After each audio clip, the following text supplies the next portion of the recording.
Good morning, students.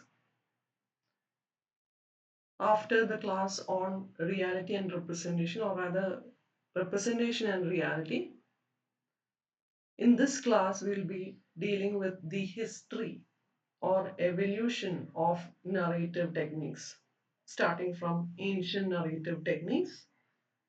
So, here we discuss the ideas given by Plato and Aristotle, and we have discussed some of these points in the last classes too about diegesis and mimesis. So, starting with Plato, we should say that he brought out this republic in which he talks about these different concepts of art. They had these philosophies on narratology, mainly this work, the Republic, and the other one, Poetics. It was written by Aristotle. And Plato, in this particular thesis, brings this idea that art forms an ultimate level of reality. And this theory of narration, according to Plato, starts from imagination, the imagination of that ideal. In the last class, we talked about the example of bed. So, bed which is in your mind, which is in your imagination, is the ideal one. So, narration starts from there, and it is understood that these ideas later take this practical shape of a narrative. This idea or imagination in the mind forms that original pattern, that is the ideal one, and the real image you make is its copy. The carpenter makes a bed, that is its copy. So, this image is once removed from reality. And later, this image of reality takes the form of art, such as poetry, painting, novel. So, Plato discussed these modes of depiction, these kinds of representation which have survived to the present. And he brings in this idea that mimesis is actually a linguistic, philosophical, or cosmic phenomenon of that eternal model of the world.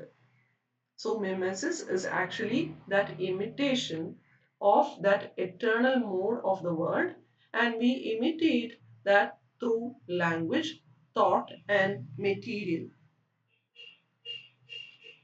And it is this idea.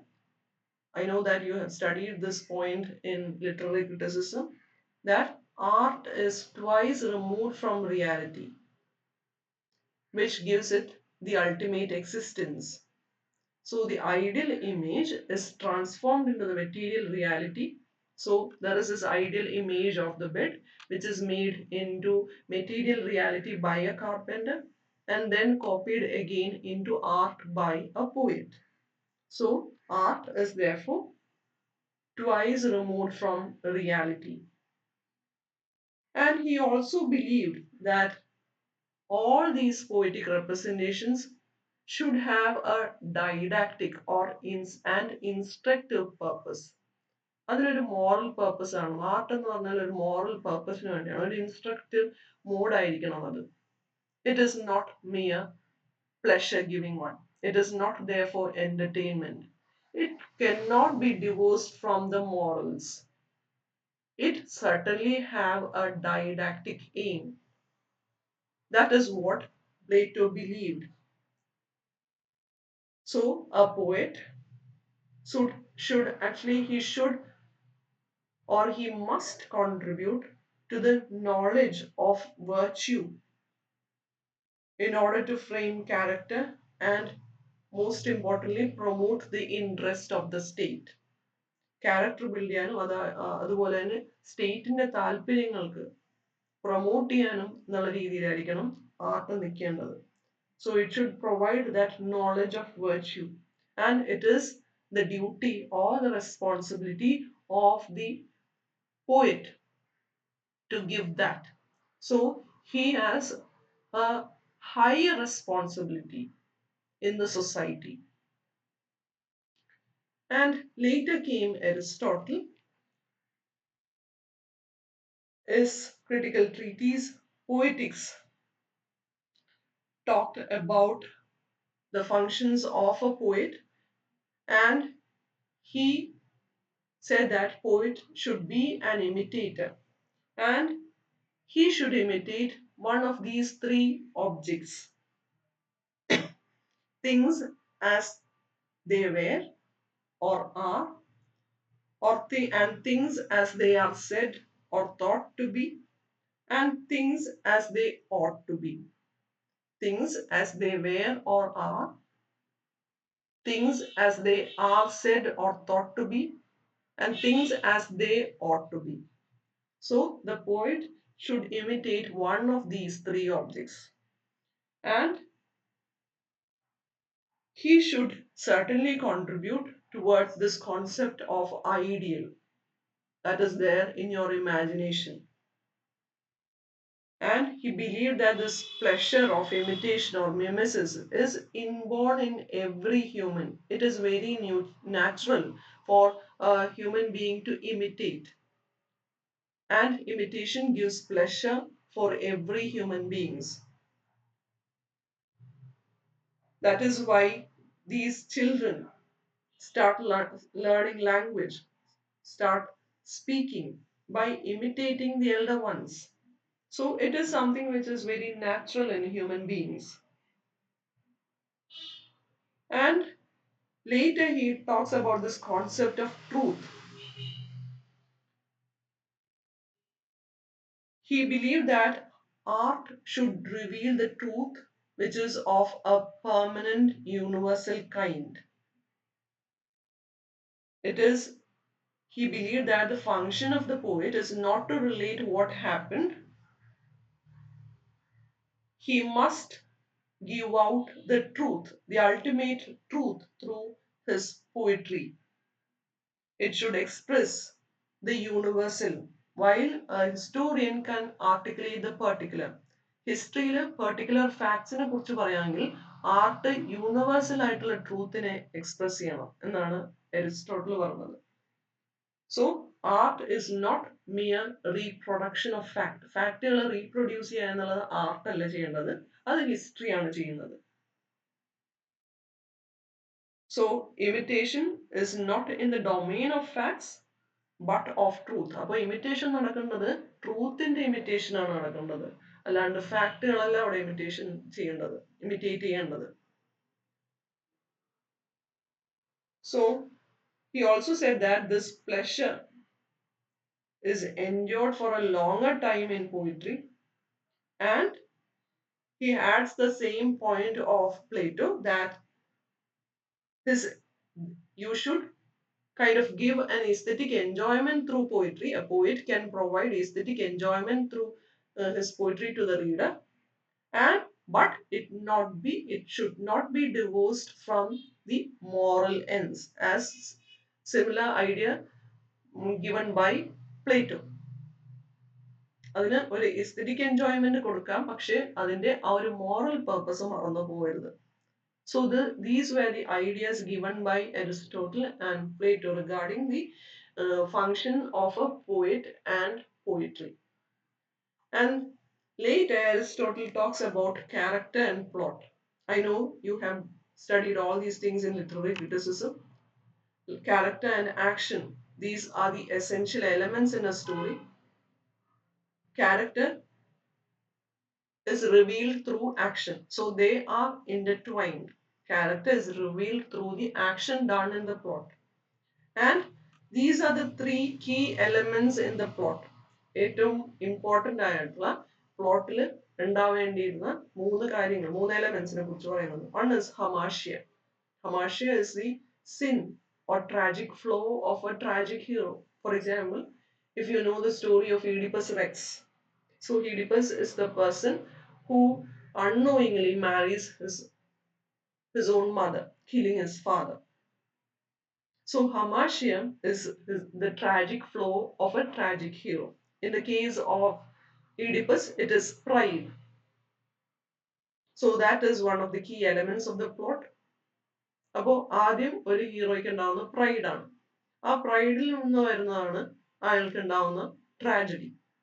Tragedy വരുന്നത് after that tragedy he has this anagnosis. Anagnosis is actually sudden realization or recognition of the truth. When he realizes that he married his own mother, killing his father. And what is this peripetia? Peripetia is actually the reversal of fortune. So he was a king once, and after this anagnosis, his fortune suddenly changes. ഈ പറയുന്ന സിനിമകളിലും ഈ ഒരു രീതിയിലാണ് പോകുന്നത്. ആദ്യം ഈ പറയുന്ന ഒരു ക്രൈസിസ് ഉണ്ടാവുന്നു, ക്രൈസിസ് എന്നൊരു റിയലൈസേഷനിലേക്ക് പോകുന്നു, and then there is this reversal of fortune. അപ്പോൾ ആ ഒരു these are the key elements of the plot. എല്ലാ പ്ലോട്ടിന്റെയും കീ എലമെന്റ്സ് ഇങ്ങനെയായിരിക്കും പോകുന്നത്. നമ്മൾ ക്ലാസിക്കൽ ഹോളിവുഡ് സിനിമ പഠിച്ചപ്പോഴൊക്കെ ഇതേ രീതിയിൽ തന്നെയാണ് പോയത്. അതായത് crisis, realisation and then reversal or restoration.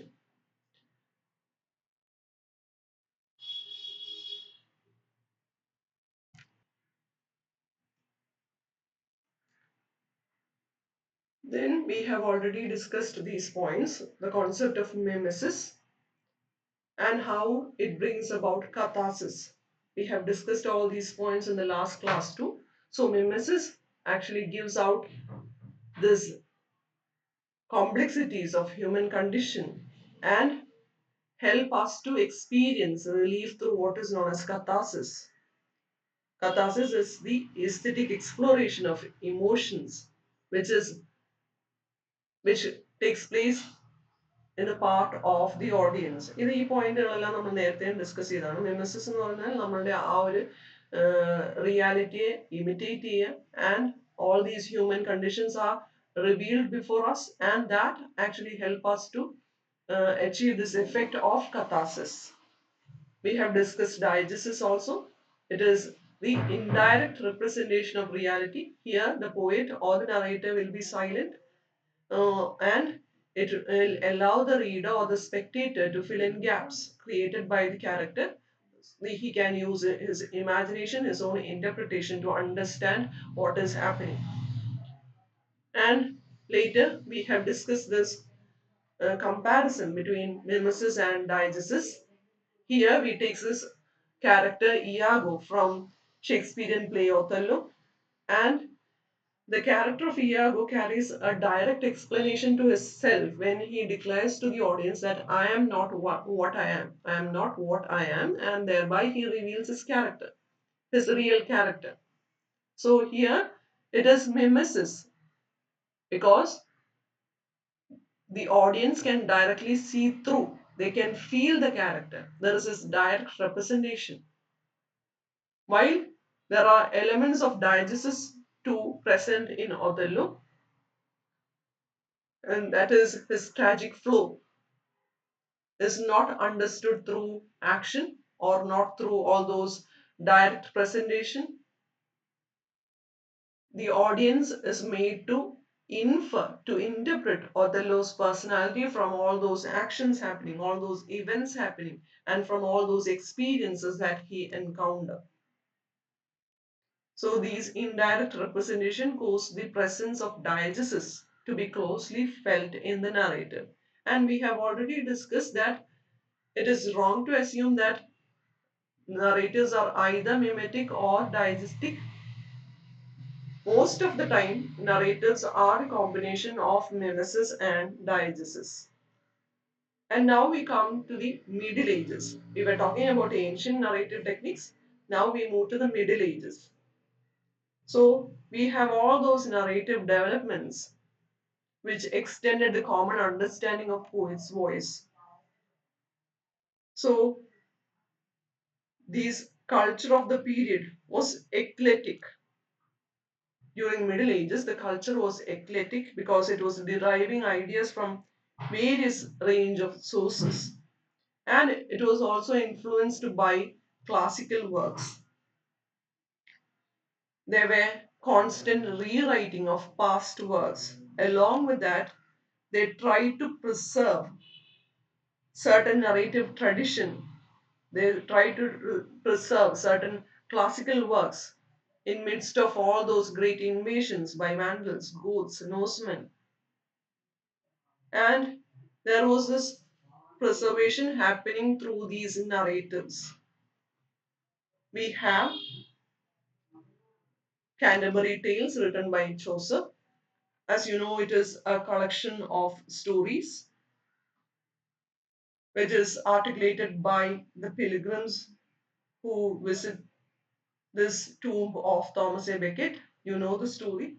And each of the stories is some kind of a morality tales. There is there is this didactic element associated with it.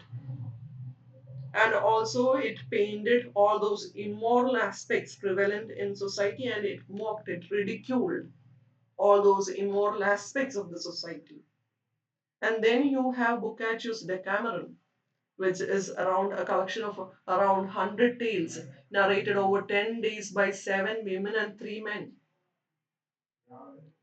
And these narratives begin with what is known as poem, and they have a conclusion. So here, these two authors, Chaucer and Boccaccio, actually challenged that poet's voice by presenting the tales framed by a narrative who has the freedom to comment on it ironically. So they brought about a new figure in their works. There is this narrator who is different from the author, and he gives out an ironic presentation of the situation. And there is this Rabelais which came out in this period in France. So all these artists wanted to convey the truth, and they used different kinds of narrative representations. Rabelais, on the other hand, preferred to distance the author and character in his work. There is this Gargantia and Pantagruel. So when you take into consideration all those middle age narratives, it was very easy to identify the poet or the author. But there are poets who chose to narrate their stories in voices very different from their. For example, as I said earlier, Canterbury Tales, Decameron are some of them. So usually they followed the method like poet or the author is easily identifiable as part of the narrative, while some maintained a distance and they used a narrator. And now we come to the rise of novel, the rise of romance. Romances are, they are the stories that portrayed chivalry, courage, and courtly life. We have the celebrated Spanish narrator by Cervantes, Don Quixote, which developed a new writing style which actually mingled genres like epic and romance. There is this Maud the Other by Thomas Mallory. And all these romance can be associated with the rise of romance can be associated with the coming of printing technology. They, they became successful. All these popularity of romances was aided by printing technology, and all these were not written in classical languages like Greek or Latin. It was written in vernacular language. So it was accessible to masses, common people. So that contributed to the popularity of romances. And talking about novel, we see the birth of novel even in the first century onwards, though it was in an embryonic stage. We have all those variety of reading materials like Bible, ballads, histories, chronicles, biographies, magazines, periodicals. But it was in the 18th century novels slowly started to adopt a non-fictional discourse of writings like journalism. So we can say that this rise of novel as a narrative form determined the developments in the social world. Rise of the novel can be equated with the developments, changes happening in the social world. And there is this concept of heteroglossia. Please remember this concept. It is an interesting form of narrative where we see different voices, heteroglossia. So, this is a term coined by Mikhail Bakhtin associated with novel. And we have certain theoretical attempts. There is this basic principles of narratology presented by E.M. Foster, and he is the one who distinguished between story and plot in aspects of the novel. So, I quoted that example in one of my previous classes.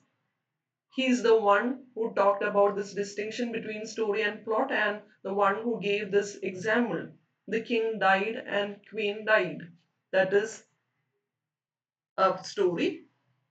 And when it becomes a plot, the queen died and then the king died and then queen died out of grief. That becomes a plot. So all these theoretical principles regarding narratology came out during this period. And then there was these novelists of 70s. So it was in post 1970 that these novelists started experimenting. They started experimenting with different ways of representing reality. They understood that there is narration is actually a version of reality, or rather versions of reality.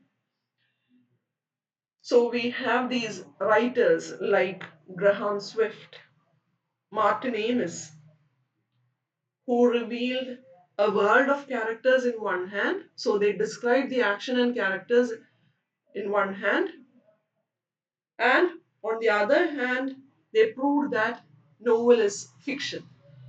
So they tried to describe the action and characters in the novel as real. On the other hand, they proved that novel is still fiction or imaginary. So they played with this mix of reality and fiction in their works. And then came postmodern narratives. We see the death of what is known as grand narratives. So these are the term. This is the term put forward by Loitard. It is also known as emancipation narrative. So the point is, what is this grand narrative? Grand narrative is something like one thing happened after another. It is something like a concept of progress. ഒന്ന് കഴിഞ്ഞാൽ മറ്റൊന്നിൽ നിന്ന് ആ ഒരു പ്രോഗ്രസ്സിലേക്കാണ് പോകുന്നു എന്നുള്ള ഒരു concept. So there is the belief that there is some kind of interconnection of events. എല്ലാം തമ്മിൽ ഒരു interconnection ഉണ്ട്. അല്ലെങ്കിൽ ഒരു ഈ പറയുന്ന there is something like a succession of social system. Social system സാമൂഹിക വ്യവസ്ഥയ്ക്ക് ഒരു succession ഉണ്ട്. And there is this gradual development or gradual progress of social condition. So it is in a way trying to make sense of history. എല്ലാത്തിനും ഒരു sense ഉണ്ട് എന്ന് കണ്ടുപിടിക്കുക അല്ലെങ്കിൽ അതിനൊരു സെൻസ് ഉണ്ട് എന്ന് നമ്മൾ തീരുമാനിക്കുക. അതിനാണ് ഗ്രാൻഡ് നറേറ്റീവ്സ് എന്ന് പറയുന്നത്. ഇവിടെ നമ്മൾ കാണുന്നത് we see the death of grand narratives and the rise of meta narratives. It is, they believe that rather than to make sense of history, we need to understand all those isolated events in history, like class struggle, socialism, capitalism.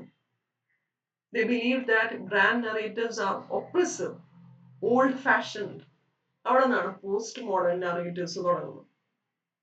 And along with that, we see this emergence of computer technology, use of hypertext, camcorders, cyberspace, softwares which provided newer versions or newer ways to represent reality through narratives. So, right now, I'm stopping here. If you want any more explanation, so this is a part discussing the evolution of narrative techniques. You need to have a basic understanding of its evolution. I don't think this is an important part in your syllabus, but you should have a basic understanding of its trajectory, its movement, where it started in ancient method, then Middle Ages, 18th century, and in the present. So hope it is clear. So I have right now finished in Kamala K. I have finished from page number 87 to 100. Please access the textbook. If you find any difficulty to find the textbook, I will give you a copy. Please read through all those pages. If you have any doubts, please contact me. Thank you, girls. Have a nice day.